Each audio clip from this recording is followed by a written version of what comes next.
Yeah, it's funny you're talking about the algorithm. Everybody I find on social media and in like all these rooms of experts and all this and that, people talk about algorithms. All an algorithm really is like how much do you enjoy the content?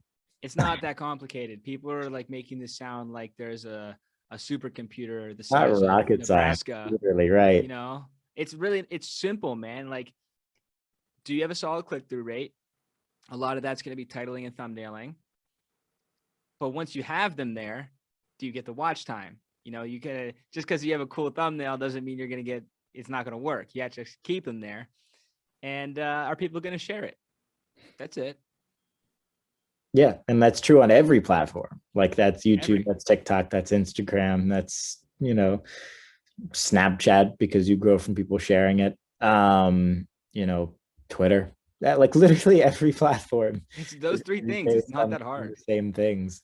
Yet people like, oh, it's good on this one or it's bad on this one. I think it's because it's like algorithm. Like it's kind of like a mysterious word. Like we didn't hear that word in school growing up. Like you only started hearing about this word maybe like 2008. Like it wasn't always a thing. Like it's Right.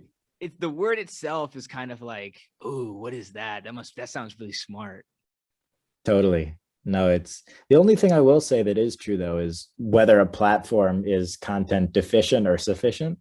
So like Instagram is super content sufficient. They have so many people posting and a lot of people watching too, but it's not like they have a crazy deficit. Whereas on TikTok, they're able to have such a thing like the For You page and push things as much as they do because they are content deficient. Instagram Reels is a similar example. It's a new feature, so not as many people are using it. So they push it more. They have the room to push it because not as many people are using it. LinkedIn is the same way, actually. You can grow on LinkedIn because it's content efficient, and a like then equals a share. Same with Twitter, but not as much. So that is one thing that I do think is YouTube, same way. Most of the platforms are content deficient, but that's one thing that I will say is true. But yeah, on the algorithm side, it's all the same. Yeah, man. Instagram is my next hurdle. I know you killed it on there. Excuse me. We're good. I said I know you killed it on there. It's so hard now, man. Like this isn't 2012 anymore. It is such Yeah, a different game on there. Like you can totally tell that it is content sufficient. It is so bogged down. Like the explore page is like it's not set up for me. no, not for anybody really. It's funny, the people who are growing the most on Instagram now are not growing because of Instagram, if that makes any sense. Like the biggest people on Instagram growth wise are YouTubers, they're artists, they are Twitch streamers, they are TikTok. Their traffic is third party. Yeah. Correct. And it's the highest engagement because of that. Like you look on Instagram, the people with the most, likes to follower ratio are people who didn't grow on Instagram. Well, fortunately, I do have that working to my benefit. That I've gotten almost all my Instagram followers like driven from my TikTok, doing collaborations like the one with you. You know, that's been my only route of growth. You know, I don't even though my videos do extremely well, TikTok or I'm sorry, Instagram doesn't push them. This is not a viable source for me. right. Well, I will say though, it's great that most of the people are coming from that because that means that then they're your top 10% of fans or top 1%, whatever it is, right? Um, Yes. which is why for like all these streamers, it's like insane. You have like people with 1 million followers getting 1 million likes on a photo. It's like in no other world is that even possible, but they're all the top 1% fans.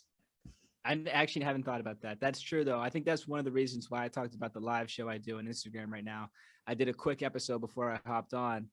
Um, I think that's probably why it's been successful, man. I have every time I go live, I have 50 people requesting to come on. Like they're hungry for it. I get so many DMs every day. When are you going live today? Like, man, it's been awesome. And you're right. These are my biggest fans.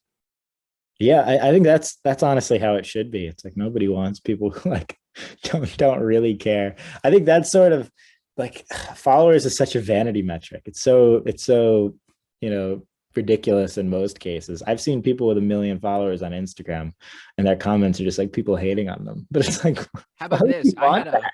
I had a bot the other day. I had a verified bot. I Oh had no, never those are the seen. I've worst. seen a lot of. You've seen a verified bot before? I've seen it all, man. I thought I had, not until the other day. Man, it's nuts. Well, the bot problem on social media overall is insane, but that's a topic for another day.